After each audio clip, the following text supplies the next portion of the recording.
Marcus Chun stared at the massive shape floating in the darkness ahead of his small ship. The orbital station hung there like a sleeping giant, its metal hull scarred and blackened from what looked like weapon burns. Most of the external lights were dead, but a few still blinked weakly, like dying stars. He had been a Marine for 12 years before becoming a salvage operator. In those 12 years, he had seen plenty of destroyed ships and stations. But this one was different. The damage patterns were wrong. Someone had tried very hard to make this station look like it died in battle. But Marcus knew better. "Computer, run a full scan on the station," he said. Leaning back in his pilot chair, the ship's computer hummed for a moment. Station designation appears to be Kepler's Rest. Hull composition shows mixed materials from human, Zephyrian, and unknown sources. No life signs detected. Reactor is offline. Estimated age of damage, 23 years. Marcus whistled softly. 23 years was a long time for a station to drift in space without anyone claiming it, especially one this big. The thing had to be at least 2 kilometers long and half a kilometer wide. That much metal and technology was worth a fortune, even as scrap. Why hasn't anyone else taken this? He wondered aloud. He had heard rumors about this station from other salvagers. They called it cursed, said that anyone who tried to board it never came back. Marcus didn't believe in curses, but he believed in being careful. That's how he had stayed alive during the war, and during his 5 years as an independent salvager. He docked his ship to one of the station's airlocks and put on his environment suit. The suit was military grade, modified with extra tools and a stronger power supply. Old habits from his Marine days. Always be prepared for the worst. The airlock cycled through, and Marcus stepped onto the station.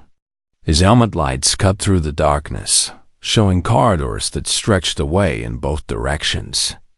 The artificial gravity was still working, which was good. That meant the main power core wasn't completely dead dot as he walked deeper into the station. Marcus noticed things that made him stop and think. The walls showed blast marks, but they were too precise, too clean. Someone had used shaped charges to damage specific systems while leaving others untouched. This wasn't random battle damage. This was sabotage. "Definitely not pirates," he muttered, examining a melted control panel. Pirates would have stripped everything valuable and left.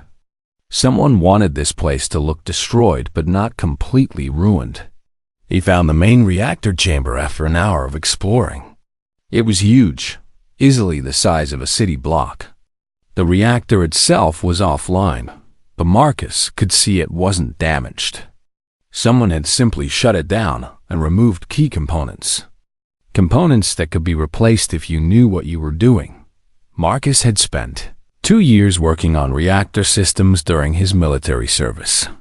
He knew exactly what he was looking at. They wanted it to look dead but stay repairable, he said to himself. Why? He set up a temporary work area in the reactor chamber and began bringing tools from his ship. If he could get the main power online, he could access the station's computer systems. That would tell him what this place really was and why someone had gone to so much trouble to fake its destruction. The work was slow and careful.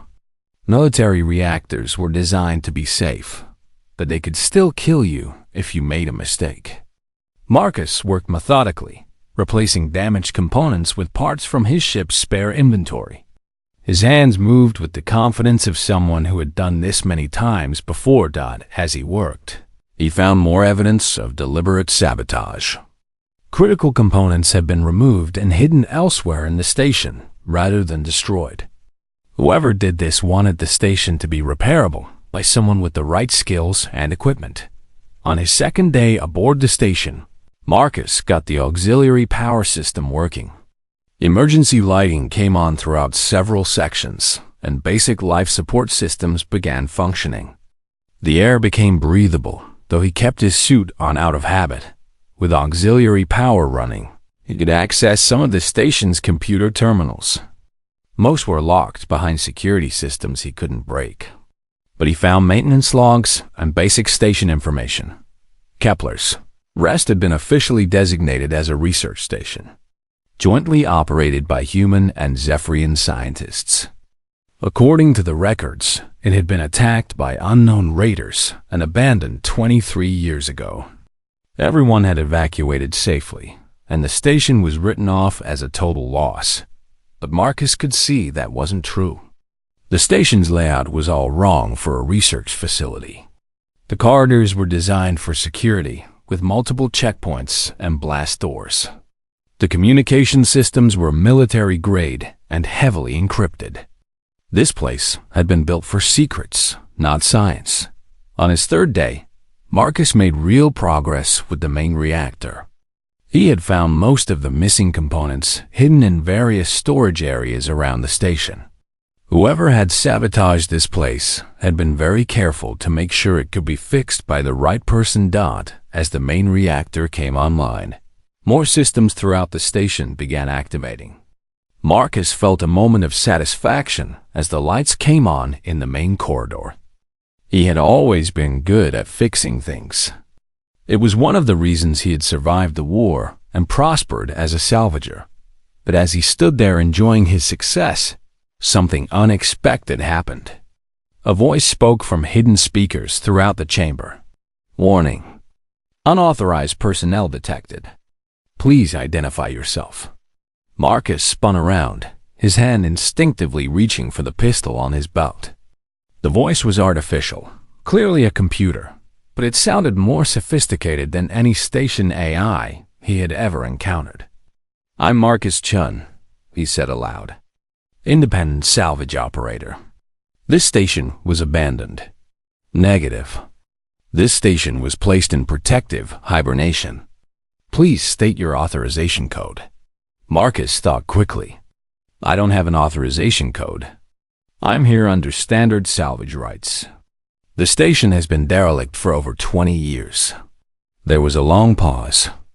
Then the voice spoke again, and this time it sounded almost curious.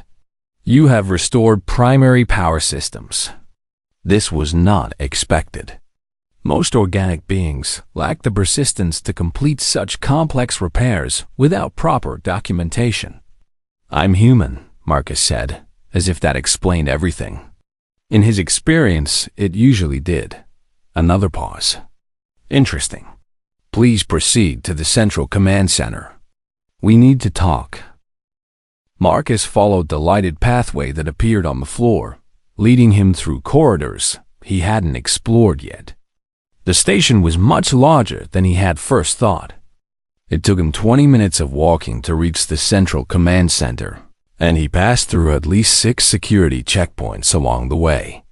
Each one scanned him but allowed him to pass.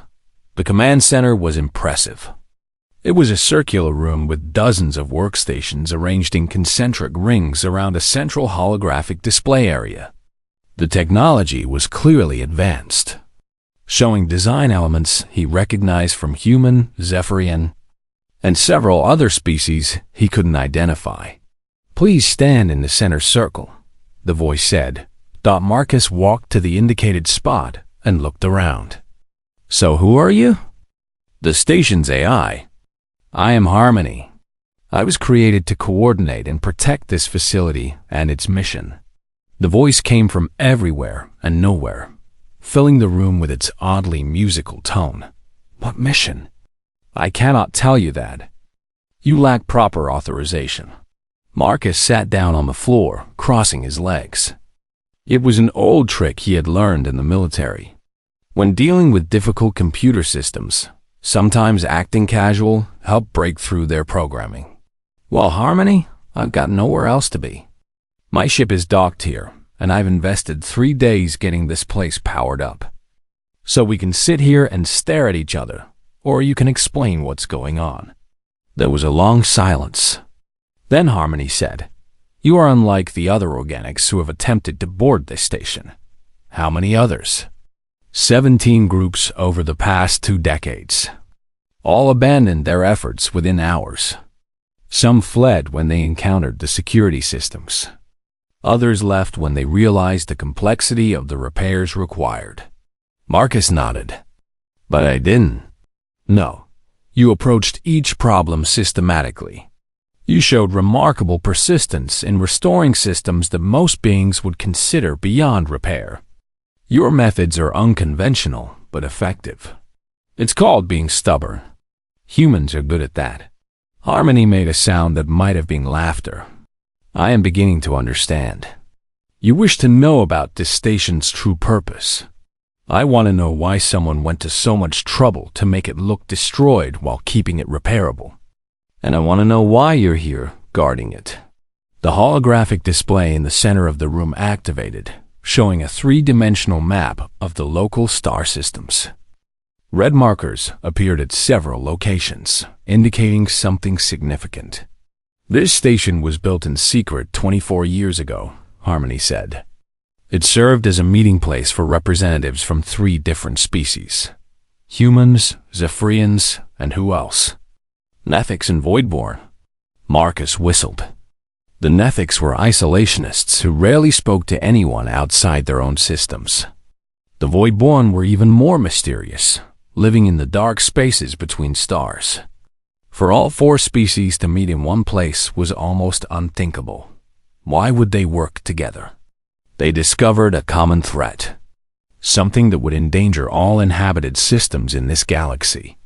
The holographic display changed, showing long-range sensor data. Marcus saw patterns that looked like ship movements, but on a scale that made no sense. The formations were too large, covering distances that would take normal ships years to cross. What am I looking at? An invasion fleet from outside this galaxy. Our combined intelligence gathering detected their approach approximately 25 years ago. They will arrive in this galaxy within the next 6 months. Marcus felt a chill run down his spine. That's not much time. No, it is not. The alliance formed here developed plans to defend against this threat, but their cooperation was discovered by their respective governments. The political consequences were severe. So they destroyed the station? They ordered it destroyed, but the participants could not bring themselves to eliminate their work entirely. They sabotaged the station to appear destroyed while preserving the essential data and systems. Marcus stood up and paced around the central display. So the information is still here? The defense plans? Yes, but they are incomplete. The alliance was destroyed before they could finish their work. And the political situation has worsened since then. The species involved are now more hostile to each other than they were before the alliance existed. Show me what they were working on. Harmony hesitated. You still lack proper authorization. I'm the only one who's bothered to fix this place in 20 years. I'm the only one who's gotten this far. And if what you're telling me is true, then in 6 months none of our authorization codes are going to matter because we'll all be dead. The AI was quiet for several minutes. Marcus could almost sense it thinking, weighing options against its programming. Finally, Harmony said, "You make a compelling argument." Very well. New displays appeared around the room, showing technical diagrams and tactical plans. Marcus recognized some of the technology, but much of it was beyond anything he had seen before. The scale of the defensive preparations was staggering. They were planning to build a combined fleet, Harmony explained. Each species would contribute their unique technologies and capabilities. Humans would provide tactical flexibility and adaptability. Zephyrians would contribute their powerful weapon systems. Nethics would supply advanced defensive technologies. Voidborn would provide stealth and mobility capabilities. Marcus studied the plans. His military experience helped him understand the tactical concepts, even if the technology was beyond him. This could work, he said slowly. But you'd need perfect coordination between all 4 species. And you'd need them to trust each other completely. Yes, that was the primary challenge then, and it remains so now. Marcus continued studying the displays. As he did, he began to notice problems with the plans. Gaps where different technological systems didn't quite mesh together. Communication protocols that wouldn't work between different species. Tactical doctrines that contradicted each other. They never solved the integration problems, he said. Correct. They ran out of time before they could address those issues. Marcus sat back down, thinking hard. What happens if I continue their work? You would need access to representatives from all 4 species. You would need them to overcome decades of political hostility. And you would need to solve technical challenges that defeated some of the finest minds in the galaxy. So basically impossible. That would be the logical conclusion. Marcus smiled grimly. Good thing I'm not very logical. He stood up and looked around the command center. Harmony, I'm going to need complete access to all the station systems. And I'm going to need you to help me figure out how to contact the right people. Marcus Chun, what you are proposing is extremely dangerous. If the wrong people learn about this station and its contents, the political consequences could be catastrophic. If we do nothing, everyone dies in 6 months anyway. That seems like a bigger problem. Harmony was silent again. Then, you are either very brave or very foolish. Probably both. That's what makes humans useful in impossible situations. Marcus spent the next 5 days deep in the station's computer systems, with Harmony guiding him through layers of security and encrypted files. What he found made him understand why the 4 species had been willing to risk everything to work together. The threat from outside the galaxy wasn't just an invasion. It was extermination. Show me the long-range sensor data again, Marcus said, standing before the main holographic display. The image that appeared made his stomach clench. The approaching fleet wasn't made up of ships in any recognizable sense. Instead, massive structures moved through the void between galaxies, each one the size of a small moon. They consumed everything in their path, breaking down planets and stars to fuel their continued advance. We call them the Devourers, Harmony explained. The name was chosen by the Nethic representative. Their technology appears to be entirely biological, designed to consume and convert all matter they encounter. Marcus watched the projected path of the invasion. How long until they reach inhabited systems? Based on current speed and trajectory, the first contact will occur in approximately 5 months and 12 days. The outer colonies will be reached first, followed by the core systems of all 4 species within 2 years. 2 years to consume everything. Correct. The Alliance calculated that conventional military resistance would delay them by perhaps 6 months at most. Their technology is too advanced, and their numbers are overwhelming. Marcus studied the defensive plans the Alliance had developed. They weren't based on fighting the Devourers directly. Instead, they focused on creating a barrier that would prevent the invaders from processing the matter they consumed. Explain this barrier concept to me. Harmony highlighted specific sections of the technical plans. The Devourers appear to break down matter using a quantum field effect. The Alliance discovered that this effect could be disrupted by generating an interference pattern using multiple, different energy signatures simultaneously. Like jamming a radio signal. A crude but accurate analogy. However, creating this interference pattern requires the combined technologies of all 4 species. Human energy projection systems, Zephyrian power cores, Nethic field generators, and void-born quantum manipulators. Marcus walked around the display, studying it from different angles. What happens if one species doesn't participate? The pattern becomes unstable and collapses within hours. All 4 technological components are essential. So we need perfect cooperation? Yes, and perfect timing. The barrier must be activated simultaneously at multiple points around the galaxy's perimeter. Any delay or coordination failure will create gaps the devourers can exploit. Marcus sat down and rubbed his eyes. The scope of what the Alliance had been planning was staggering.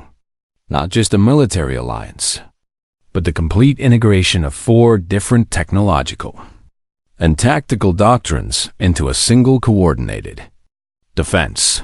Show me the political situation when the Alliance was discovered. New displays appeared, showing communication intercepts and intelligence reports. Marcus read through them, his understanding of the situation growing clearer and worse with each document. The Alliance had been exposed by intelligence agents from all 4 governments. When the secret meetings were discovered, each species had accused the others of attempting to create a military advantage through illegal cooperation. Trust had collapsed completely. The humans accused the Zephyrians of trying to steal defensive technology, Marcus read aloud. The Zephyrians accused the humans of planning a surprise attack. The Nethics withdrew from all diplomatic contact. The Voidborn disappeared back into deep space. The current political situation is even worse, Harmony said. Border skirmishes between human and Zephyrian forces have increased. The Nethics have declared their systems off-limits to all outsiders. Recent intelligence suggests the Voidborn are preparing for some kind of major action, though their intentions are unknown. Marcus leaned back in his chair. So in 6 months, an unstoppable invasion force is going to arrive, and the only people who can stop it hate each other more than ever. That is an accurate summary. What about the people who were actually here? The Alliance members? Harmony brought up personnel files. Marcus saw faces from all 4 species, along with their current status. Most were arrested or demoted by their governments. Several died under suspicious circumstances. The survivors have been reassigned to positions where they cannot easily communicate with each other or pursue their previous work. Marcus studied the faces. These were scientists, military officers, and diplomats who had risked everything to save the galaxy. Now they were scattered and powerless. But they're still alive. Most of them. Yes, though they are closely monitored by their respective intelligence services. Marcus stood up and began pacing again. It was a habit from his military days, helping him think through complex problems. What would happen if someone tried to contact them?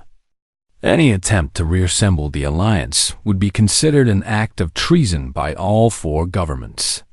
The political response would be severe. What about an outside party? Someone not officially connected to any government? Harmony paused. That approach had not been considered. The Alliance members all held official positions within their respective hierarchies. Marcus smiled for the first time in days. But I don't. You are suggesting that you could coordinate a new alliance as an independent operator. I'm suggesting that maybe the old approach was wrong. All those official channels and government approvals. Maybe what we need is someone who can work outside the system. He pointed at the technical displays. These plans are good, but they're incomplete. Look at the integration problems. The different species were trying to make their technologies work together, but they were thinking like bureaucrats. Everything had to be official and approved and documented. What alternative do you propose? Marcus grinned. I propose we stop trying to make the governments cooperate and start making the technologies cooperate. Find ways to build the barrier system using whatever resources we can get, however we can get them. He walked to the central display and began manipulating the technical diagrams. His understanding was limited, but his military experience with improvised solutions was extensive. Look at this power coupling system. The Alliance was trying to create a perfect interface between human and Zephyrian energy systems. But what if we don't need perfect? What if we just need functional? As he worked, Marcus began to see possibilities the Alliance had missed. ways to simplify the integration, methods for building redundancy into the system so that minor failures wouldn't cause complete collapse. Your approach is unorthodox, Harmony said after watching him work for several hours. Unorthodox is what humans do best. I am beginning to understand why the Alliance members believed human participation was essential. Marcus looked up from the displays. What do you mean? The other species approached this problem as a theoretical exercise. Perfect coordination, perfect technology, perfect timing. But you approach it as a practical challenge to be solved with available resources. That's what war teaches you. Perfect solutions get you killed. Working solutions keep you alive. He turned back to the plans, but his mind was already moving beyond technical problems to practical ones. How to contact the surviving Alliance members. How to acquire the necessary technology without official approval. How to coordinate 4 different species when their governments wanted nothing to do with each other. Harmony, I'm going to need detailed information about the current status of every Alliance member. Locations, security situations, communication methods. Everything. Such information could be used to endanger those individuals. If I'm wrong about this, they're all dead in 6 months anyway. If I'm right, they're the only hope we have. Harmony considered this. Very well. I will compile the requested information. Marcus nodded and continued working on the technical plans. As he did, he felt the familiar sensation he remembered from his military days. The moment when an impossible mission started to look merely very difficult, it was a good feeling. Marcus was deep in the station's engineering section, modifying a power coupling system when Harmony's voice echoed through the corridors. Marcus-chan, we have a problem. 3 Zephyrian patrol ships have just dropped out of hyperspace and are approaching the station. Marcus set down his tools and wiped his hands on his coveralls. How long before they get here? Approximately 18 minutes at current approach speed. Any idea what they want? Unknown. They are broadcasting standard identification requests, demanding that all personnel aboard the station surrender immediately for questioning about illegal salvage operations. Marcus grabbed his toolkit and headed toward the command center. As he walked, his mind raced through possibilities. The Zephyrians might have detected the power signatures from his repairs. Or maybe someone had reported seeing his ship docked here. Can we convince them this is just a routine salvage job? Unlikely. The station's power signature is now too strong to be explained by simple repairs. And the security systems are actively scanning their ships. Marcus reached the command center and looked at the tactical display. 3 ships in standard patrol formation, closing steadily on the station's position. Not a major threat, but definitely a complication he didn't need. Options? We could shut down all systems and attempt to convince them the station is truly abandoned. However, this would require several hours to complete properly, which we don't have. What else? The station's defensive systems are operational. We could discourage their approach. Marcus shook his head. Last thing I want is to start shooting at people. That just proves we have something to hide. He studied the tactical display, thinking through alternatives. Then he noticed something odd about the Zephyrian formation. Harmony, are they maintaining standard patrol distances? No. They are flying closer together than normal protocols would suggest. Before Marcus could ask what that meant, new alerts began sounding throughout the command center. Additional contacts detected. 4 Nethic vessels approaching from a different vector. Marcus stared at the display. Now he had 7 ships approaching from 2 different directions. The situation was getting complicated fast. Let me guess, he said. The Nethics are also demanding that I surrender for questioning. Correct. They claim the station contains technology stolen from their territory. Marcus walked around the central display, studying the approaching ships. Both groups were maintaining their distance from each other, but they were clearly aware of each other's presence. How long before they both get here? The Zephyrians will arrive first, followed by the Nethics approximately 4 minutes later. Marcus was about to respond when the alert sounded again. "Oh, you have got to be kidding me," he muttered. 3 additional contacts detected. Configuration suggests void-born vessels. Let me guess. They want to talk to me too. Yes, they claim the station houses sacred artifacts that belong to their people. Marcus sat down heavily in the command chair. 3 different species, all converging on his location, all demanding that he surrender and answer questions. And none of them were likely to be happy about the presence of the others. Harmony, what are the chances this is just a coincidence? Extremely small. It appears that our recent activities have attracted more attention than anticipated. Marcus studied the tactical situation. The 3 groups of ships were positioning themselves in a rough triangle around the station, with each group maintaining careful distance from the others. Nobody wanted to be the first to open fire, but nobody was backing down either. Can I communicate with all 3 groups simultaneously?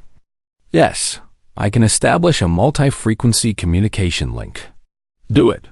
A moment later, Marcus was looking at 3 different screens showing representatives from each species. The Zephyrian was a military officer with the characteristic ridge markings of his people.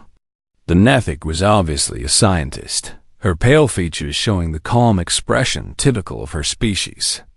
The Voidborn representative was harder to read, his dark features partially hidden by the environmental suit his people required in standard atmosphere. "Gentleman, lady," Marcus said. "I'm Marcus Chun, independent salvage operator. I assume you're all here about the same thing." The Zephyrian spoke first. "Human Chun, you are operating illegally in contested space. This station has been declared a protected archaeological site by the Zephyrian Defense Council." "Actually," the Nethic said calmly, "this station was constructed using technology stolen from Nethic research facilities. It falls under our jurisdiction according to established salvage law." The Voidborn's voice was barely audible through his suit's translator.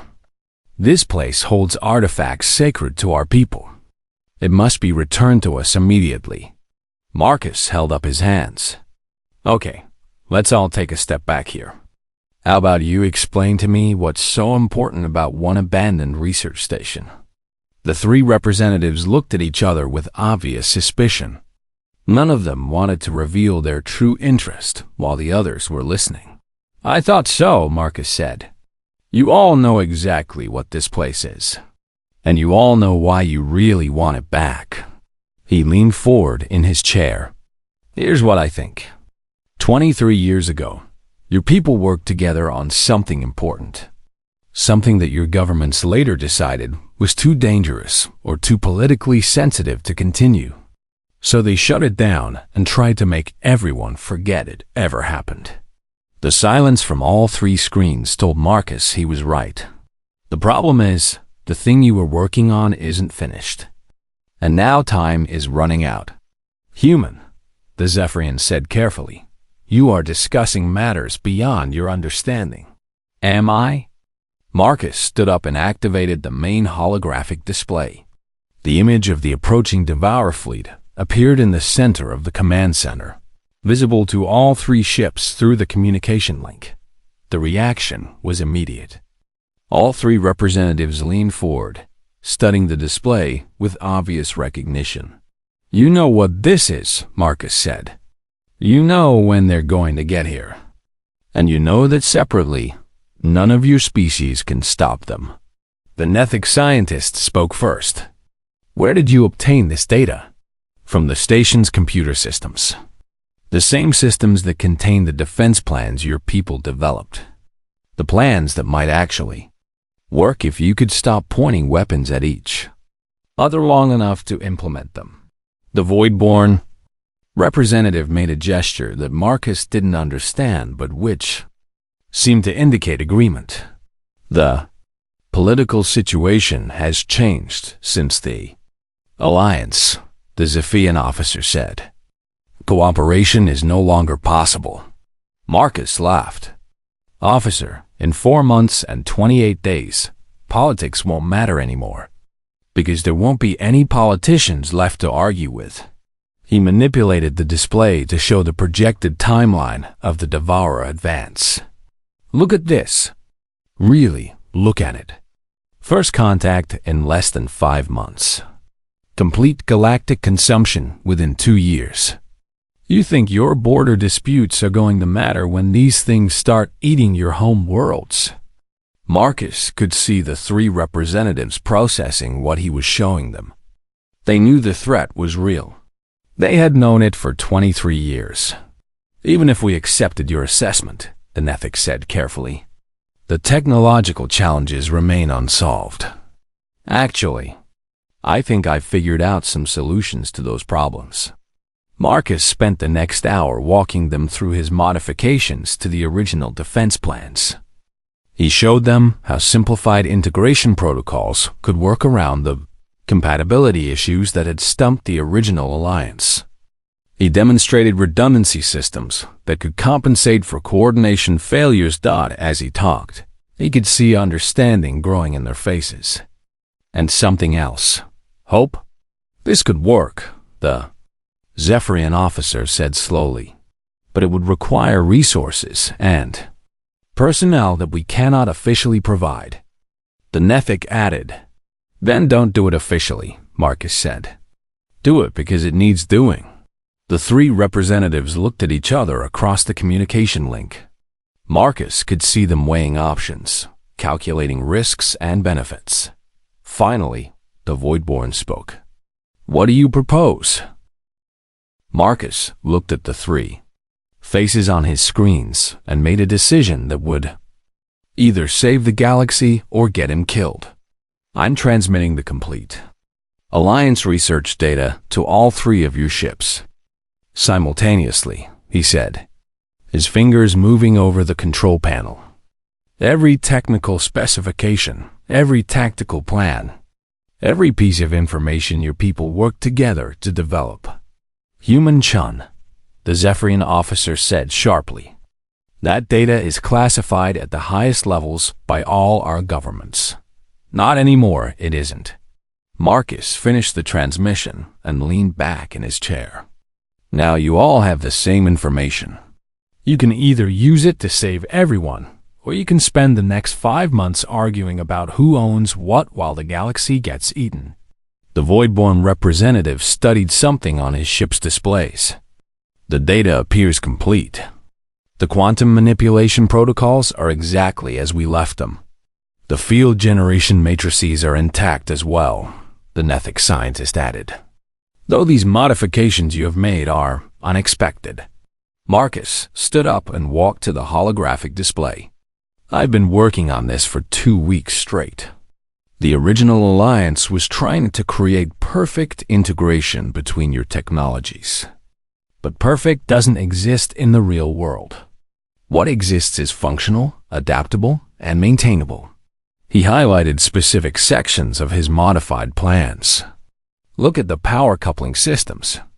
Instead of one perfect interface, I've designed 6 different backup methods. If the primary connection fails, the system automatically switches to the next option. Redundancy. The Zephyrian officer nodded. Military doctrine. Exactly. And look at the communication protocols. The original alliance planned for perfect coordination across dozens of light years. I've redesigned it for autonomous operation with periodic synchronization. Each system can function independently while contributing to the overall defense network. The 3 representatives spent several minutes reviewing his changes. Marcus could see them beginning to understand how his practical approach could solve problems that had defeated their theoretical models. These modifications would require significant resources to implement, the Nethic said. How significant? Each species would need to contribute approximately 30% of their available fleet assets. and we would need to begin construction immediately. Marcus nodded. What about personnel? Do the original Alliance members still have the necessary expertise? Most are still alive, the Voidborn said quietly, though they have been reassigned to positions where they cannot pursue this work. Then it's time to get them back together. Over the next hour, Marcus outlined his plan. Not an official alliance between governments, but an informal cooperation between individuals who understood what was at stake. The original Alliance members would be quietly reassigned to positions where they could contribute to the project. Resources would be diverted from routine operations without official authorization. The construction work would be done at remote locations, away from government oversight. You are proposing that we operate outside our respective chains of command, the Zephyrian officer said. I'm proposing that we save the galaxy. The chain of command can sort itself out afterward. Marcus could see them wrestling with the implications. What he was suggesting bordered on treason by the standards of all three governments. But the alternative was extinction. There's another problem, the Nethic scientist said. The barrier system requires precise timing across multiple star systems. Even with your modifications, the coordination requirements are enormous. Marcus smiled. That's where I come in? This station will serve as the central coordination point. I'll handle the timing and integration issues. You? The Voidborn sounded skeptical. No offense intended, but you are one human with limited technological expertise. I'm one human who doesn't care about political boundaries or species differences. I'm stubborn enough to keep working on this until it's done right. Marcus activated another display, showing his analysis of the coordination requirements. I've broken down the timing issues into manageable segments. Instead of trying to synchronize everything simultaneously, we sequence the activation in waves. Each wave provides backup for the others, and the overall system becomes stable, even if individual components fail. As he explained his approach, Marcus could see understanding dawning in their faces. He wasn't trying to improve on their technology. He was finding ways to make their technology work in the real world, with real limitations and real problems. This could actually work, the Zephyrian officer said slowly. But it will require trust, the Nethic added. Trust that has been broken between our peoples. Then don't trust each other, Marcus said. Trust me. I'll be the central coordination point. I'll make sure everyone follows through on their commitments. The three representatives looked at each other across the communication link. Marcus could see them making the same calculation he had made. The risks were enormous, but the alternative was unthinkable. Human Chun, the Voidborn said finally. You are either very brave or very foolish. I get that a lot. We will need time to contact our people and arrange for the necessary resources. You have 2 weeks, Marcus said. After that, we start construction whether everyone is ready or not. Over the following weeks, Kepler's Rest was transformed from an abandoned station into the coordination center for the most ambitious military project in galactic history. The original Alliance members began arriving, officially reassigned to routine duties that happened to bring them to remote locations where they could contribute to the project. Marcus found himself serving as translator, mediator, and coordinator between species that had barely spoken to each other in over 20 years. His military experience with multinational operations proved invaluable. But more important was his ability to focus on practical problems rather than political concerns. When the Zephyrian and Nethic engineering teams couldn't agree on power coupling specifications, Marcus locked them in a room together with the requirement that they solve the problem or miss dinner. When communication protocols broke down between different species, he created simplified backup systems that anyone could operate. The construction work proceeded at dozens of locations throughout the galaxy, with each team working on components that would eventually be integrated into the barrier system. Marcus coordinated everything from the station, tracking progress and solving problems as they arose. 3 months after the project began, they received confirmation of the approaching threat. Long-range sensors detected the first Devourer scouts entering the galaxy's outer rim. Time to test the system, Marcus announced to the assembled team leaders. The first activation was far from perfect. 2 power coupling failures resulted in temporary gaps in the barrier.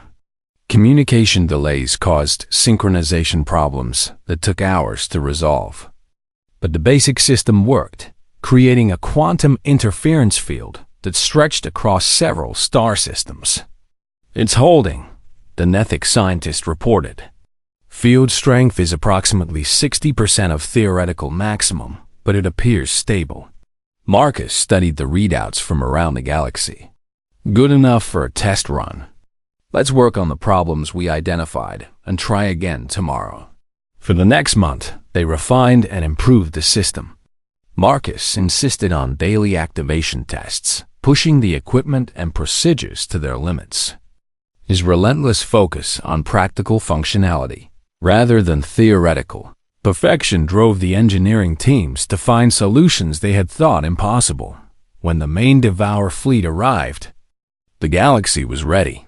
The barrier activated across a network of over 300 star systems, creating an interference field that disrupted the invaders' matter conversion technology.